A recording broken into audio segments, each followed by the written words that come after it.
Hello, coolers. Welcome back to Viva Barca, the home of everything Barcelona, where we are going to be discussing on the very latest as usual. We are going to start with Ousmane Dembele, as sources close to the player reveals he wants to stay at Barcelona, but not at any cost. We are going to be discussing much on that.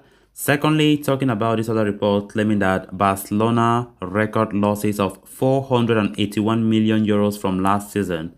Thirdly, we are going to be talking about Mohamed Salah, as it has been reported that Barcelona face massive roadblock as the Liverpool forward is close to renewing his contract. And finally, still talking about Mohamed Salah and the other strikers that Barca have been showing interest. It has been reported that Barca have ruled out Salah signing, and of course, they are now prioritizing Bundesliga duo of either Lewandowski or Erling Haaland. We are going to be discussing much on that as well. So guys, as we get right into those stories in much detail, please do well to subscribe to the channel if you haven't. Give the video a like and make sure to watch the video right up to the very end. The massive upturn in Ousmane Dembele's fortune now sees a young Frenchman more inclined to stay than he is to leave. And as reported by Jody Bartel of Mundo Deportivo, although any deal regarding his future has not been closed, Barcelona plan to meet with his agent next week. It is believed that the player as well as his agent, Musa Sissoko, are ready to let the bygones be bygones by starting off fresh. First, Sissoko is expected to travel to Barcelona next week, where he will meet the player to discuss the ongoing situation. He will then arrange a meeting with the cool management where he will most likely try to establish a middle ground, since the team's offer and the players' demand are currently north and south. For Barcelona, they may try to contact Dembele's entourage out of courtesy, but it is believed that they will stick to their last offer that was presented in the previous meeting. The offer was then withdrawn since Sissoko did not respond. At this point in time, it's known that Dembele has Xavi's complete confidence. The manager even admitted that he is happy with the player's development after what panned out in January. At the same time, however, he believed that it's the player himself who would decide the course of his career and not anyone else. I see him very happy. He's very involved in the project since I arrived. I have no complaints about him, Xavi said. It's a question of Ousmane Dembele to answer on his future. I'm clear on that. He's making a real difference for us. He gives assists, and in our way of playing is very important because of how I want to play, as in one-on-ones, he is very good, he added. Despite these mutual agreements though, it's only understandable that Dembele will not put pen to paper at any price. He will in fact do so if he considers the offer and the wages are fair enough to justify his performances. Then on to the next story of discussion. A recent report from Dario Sport has cited the data published to Playbook this week, revealing the massive financial losses incurred by La Liga clubs, totaling a whopping whole of 802.7 million euros from the 2020-21 campaign. Thanks to the lengthening pandemic coupled with the absence of fans and lack of revenue, Spanish clubs struggle to maintain their financial structure, with 26 of the 38 clubs registering losses last season. Barcelona sit at the top with net loss of around 481 million euros, which is 60% of the overall figure of losses from La Liga clubs. Atletico Madrid had registered the second highest amount of losses, standing at around 111 million euros. They are closely followed by Sevilla, 44 million euros, Real Betis, 41 million euros, Valencia, 31 million euros, and Athletic Club, 25 million euros. The likes of Elche, Zaragoza, Granada, and Eibar were one of the few clubs to secure profits. Barcelona's humongous financial toll is indicative of the crisis of the club that they are experiencing at the moment. However, things are slowly improving under President Laporta, with the club mitigating some of the losses through player sales. While La Liga still reduced Barca's spending limit to a negative figure at the start of last month, many expect Barcelona to rectify those losses in the coming summer thanks to various sponsorship deals and player sales.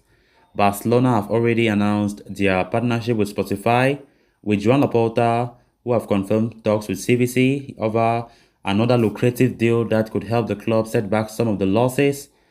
In addition to sponsorship deals, Barcelona are expected to offload unwanted stars such as Felipe Coutinho, Antoine Griezmann, and at least 3 other attackers, which could greatly help the club generate a sizable revenue in the coming summer. Then on to the next story of discussion. The narrative revolving around Liverpool forward Mohamed Salah could take a turn of the worse, at least for Barcelona, as a report from Daily Mirror has quoted that the Egypt forward is close to agreeing a new contract with the Reds that would tie him up until the best years of his career. Salah, who is 29 years old, has a contract with Liverpool until 2023, and it wasn't so long ago that the player had rejected a new contract bid. Fabrizio Romano in March confirmed that although Salah loves Liverpool, he wasn't happy with the deal the Reds were proposing.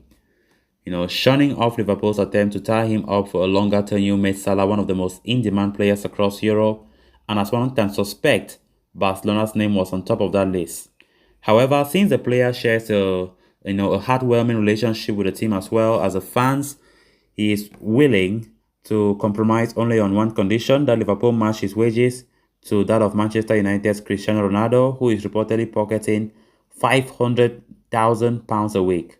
The figure that translates to almost €600,000 a week becomes a grand total of €31.5 million per year salary. This also includes an additional 1-year tenure than the initially proposed 3-year deal. This would effectively see him playing out the best remaining years of his career. Since Egypt has missed out of the World Cup, Liverpool are expected to speed up the contract process, which would end each and every rumor of Salah potential exits in the summer. This is rightly expected to affect most of Barcelona's transfer market plans, since Mohamed Salah was among the top forwards the team was planning to approach. Then on to the final story of discussion. Barcelona's transfer policy in the upcoming summer transfer window should revolve around the acquisition of a star striker that can breathe new life in the attacking department. The club have identified 3 principal targets at the moment, with Erling Haaland topping the list, followed by Lewandowski and Salah. However, according to Dario AS journalist Javi Miguel, Barcelona have ruled out the signing of Salah. They want to focus on their 2 Bundesliga targets in the form of Haaland and Lewandowski. With 153 goals in just 240 competitive appearances for Liverpool, Salah has been an exceptional goal scorer in one of the toughest leagues in the world, but he doesn't have the physicality of Lewandowski or Haaland, nor the athleticism. Barcelona are also perhaps deterred by Liverpool's sheer unwillingness to negotiate any deal to price Salah away from Anfield. As such, they have now set their sights on other alternatives. Signing Haaland could be a very tricky task, even though Barcelona have reportedly prepared a lucrative €190 million package that includes player salary, agent commissions, and the €75 million release clause to be paid to Dortmund. Lewandowski, to that end, could emerge as a dark horse in Barca's quest to sign a new striker. The Pole has won everything in Bayern Munich, and given the tension brewing in the Bavarian camp, he could potentially seek an exit in the summer. Fabrizio Romano has recently revealed Lewandowski's desire to join Camp Nou next season, so it will be interesting to see how Barcelona go about their business as far as the pursuit of these 2 Bundesliga forwards are concerned. So guys, with that, we have come to an end of this episode. Thanks a lot for watching. Hope you did enjoy the video, and also hope you did subscribe. If you haven't, please make sure to do so you always stay in touch with the latest on FC Barcelona here on Viva Barca. Until next time, bye bye.